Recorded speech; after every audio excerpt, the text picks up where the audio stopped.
Satellite Labs, an e-commerce marketing agency. Today's guest, we have Tommy. Tommy, feel free to introduce yourself and let our viewers know a little bit more about your background. My name is Tommy McCole. I am the co-founder of Major League Socks, and we are a sock company based out of Toronto, Canada. And right now we have licensing with the NHLPA, NHL Alumni, Liverpool Football Club, Gore Downey, and soon the Tragically Hip, which is an iconic Canadian rock band. How did you get into Major League Socks? What inspired you to do this? How did this all start? So it was started in 20, and it's actually a really funny story. So Jake, my business partner, he and I are childhood buddies, and we were on the same men's league, beer league hockey team. And it started, or the idea was created in a men's league hockey dressing room when Mike Babcock was hired as the coach of the Toronto Maple Leafs. The Toronto Maple Leafs are the most famous, arguably the most famous hockey club in the world. And Mike Babcock at the time had coached Team Canada to Olympic gold medals. He won a cup in Anaheim. He was like the Alex Ferguson of hockey coaches. And Jake, my business partner, he's a funny, silly guy. He cracked a joke in the room about putting Babcock on a pair of socks, calling them Babsocks. I just thought it was such a funny idea. And so that's when the brand was born, or the idea for the brand was born. And essentially what I did was I told my friends about it. I was working construction at the time, and collected $20 at a time from everybody. Got on Alibaba and was connecting with manufacturing overseas. And through very broken communication with these people, I was able to get 100 pairs to start, and the quality control was all over the place. And one of the people that had given me $20 happened to be very close friends with one of the most famous hockey influencers. So before we had any clue what we were doing, the influencer posted on social media and it just blew up.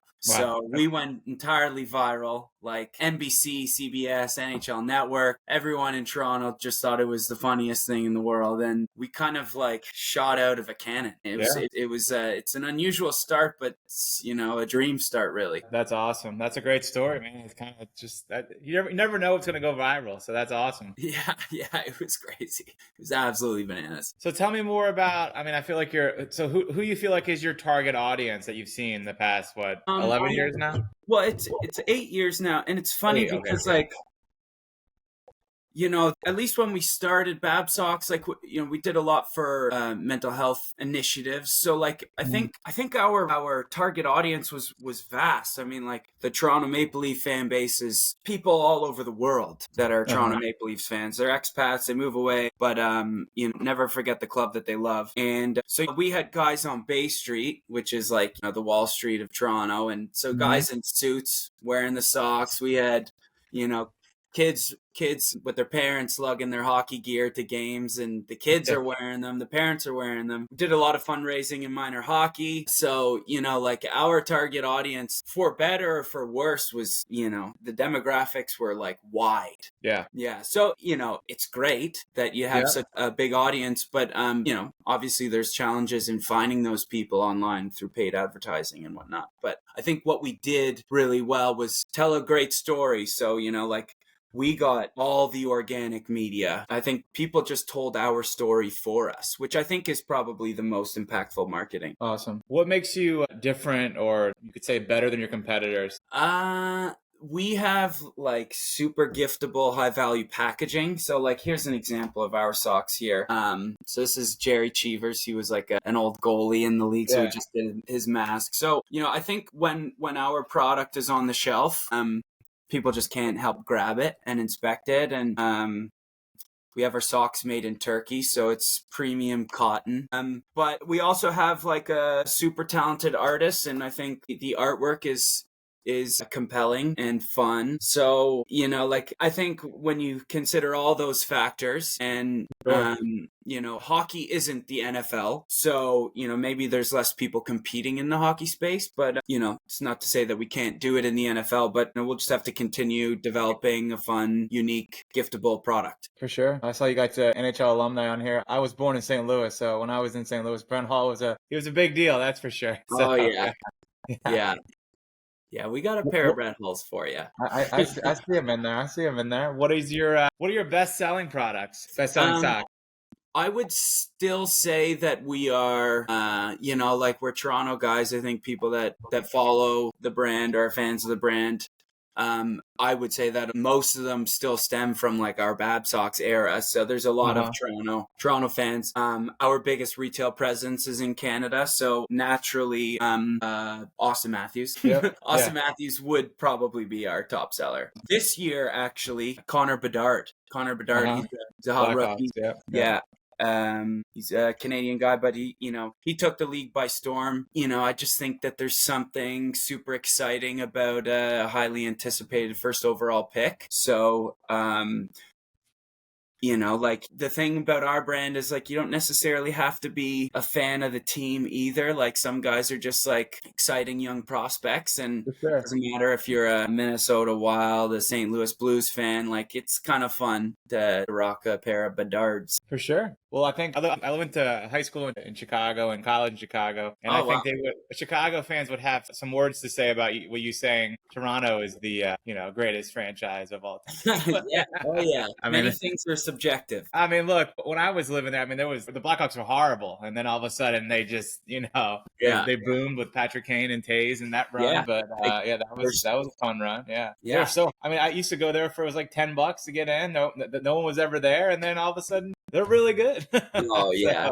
Just adding a zero to the price of that ticket. Exactly. I mean, for a while, it was like to get in the door. Yeah, yeah. Well, unfortunately, those are the prices that we've been paying here our whole lives. But of course, you got you have the diehards. Yeah. I got the Panthers down here in Florida. When the Maple Leafs are in town, they take up the whole stadium. So there you go. What's your future plan with the brand? It's funny because like you'd think that the business is super simple, and it's just amazing the amount of things that could possibly go wrong that end up going wrong. Like we've made a ton of silly mistakes along the way, and then some things are kind of out of your control. So we went from Babsocks to sitting down in the NHL alumni office. We didn't know anything about licensing, but a family friend of ours kind of helped facilitate that meeting. And so we got that job done, and that meeting took about 5 minutes. They were excited for us to kind of replicate what we did with the coach. And but growing is hard. Like as Babsocks, it was so easy to kind of speak to the fan base because all we had to do was kind of react to things that were going on in Toronto, and those are the things that I'm watching day in, day out. So it's really easy to speak to and be authentic. But then now you're a league brand, and you have to appeal to the fan base in St. Louis selling Brett Hull socks, and it's hard to get in front of them if you're not there. So we definitely want to acquire more licensing for sure, but I think there's still kind of unfinished business in the hockey world, and we're continuing to grow there and continuing to make the product more fun. So yeah, more licensing for sure, but I think that like we haven't really perfected what we're doing now, and I'm not the most organized guy in the world, so like there's boring work that needs to be better organized and executed on a more like consistent basis. So there's a lot that could happen in the future. We have a deal with Liverpool Football Club, which is, I'm a big soccer guy as well. Awesome. And, we're getting our feet wet there. We just signed a deal with the MLS as well. Right. So yeah, just try to grow. That's it. Yeah. Scale the business. Scaling is hard. My gosh. Well, you've mentioned your challenges a little bit briefly. Most of our listeners are entrepreneurs like yourself. What are some challenges that you faced in the past few years, and how were you able to overcome them?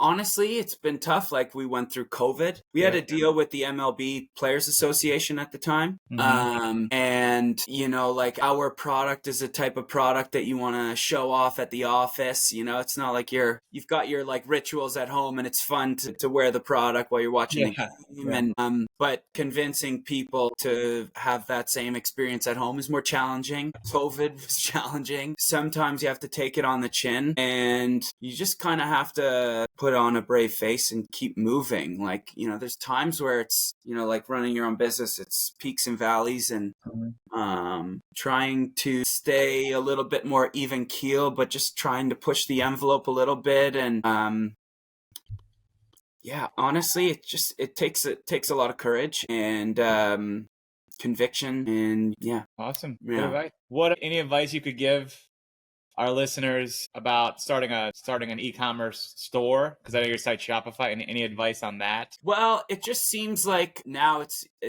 as easy as it's ever been. Mhm. So, lean on your friends and family for a little extra support, because, those are the people that are going to get you started. They might help finance it if you don't have money yourself. But, a lot of those websites, they're pretty plug and play. So, you don't need a 20 investment just to get a website going. Just get it up. And I think that maybe a more underrated piece of advice is just make sure you're telling a good story. Because I think when it came to our best success, and I've already said it already, but when your customers can tell your story for you, I think that's when you hit a real sweet spot. Because it costs money to put your product in front of people. And if and when you put it in front of people and they like it, they're your ambassadors. So making sure that the story is easy to tell and it's a good story, I think, is good advice. It's definitely good advice. What are, besides the influencer going viral, what are some successful ways you've done to promote the brand? This was a real cool one. But in our first year of business, so we did like a Toronto Maple Leaf style sock. So we were literally running with Babsocks. Like that was my business, just selling the coach's face on a pair of socks. Yeah. For like 3 years. Just two designs. And I had this idea of, because there was the World Cup of Hockey, I think it was in World Cup of Hockey. It was like an NHL international. It was an NHL sanctioned event where it was like Canada, US, Sweden. They had like a North America under 23 team. Babcock was coaching the Team Canada team. So I thought it would be cool to approach Molson Canadian and Coors Light about like an in-case beer promotion. And it would just be like a Canada themed sock. So I had a meeting at the beer plant, and it's funny because when I first arranged the meeting, I thought I was going to be pitching at like this big grand round table, but I was just chatting with one of the marketing guys, and we were having a beer at lunch, just talking about the Leafs, really. And I didn't think that I left the meeting like so disappointed because I just thought it was going to be a real big deal. Anyways, I got an email. There was some like legalities surrounding like celebrity endorsement in alcohol. I don't know. Maybe that's a different story. But anyways, we got a beer promotion with Molson Canadian Coors Light, and they put 3 pairs of socks in beer cases across the province. Awesome. This is our first year of business. Like, it was crazy. That's great. Yeah. So that was like a really fun one. We did a ton of fundraising in minor hockey. So kids were selling Babsocks, raising money for themselves, raising money for Movember. And we helped develop a youth mental health program in the league that actually still exists today. So that was another cool marketing opportunity. That's great. Yeah. I'm really proud of the things that we've done, in that space. Definitely. Is there anything else you want our listeners to know about yourself and Major League Sox? Anything I haven't asked you? No, I mean, just check out the brand. It's a lot of fun. I'm on the Instagram, so if anybody's got any questions, I don't know, you could reach out to me. My email is tommy@majorleaguesocks.com. I know it's if these are people that are listening, they're excited to kind of start their own journey. It takes a lot of courage, and, don't hesitate to reach out to people, because I think everybody that's started their own business has had help along the way. And I feel like most people are eager to give back. So yeah, definitely. For sure.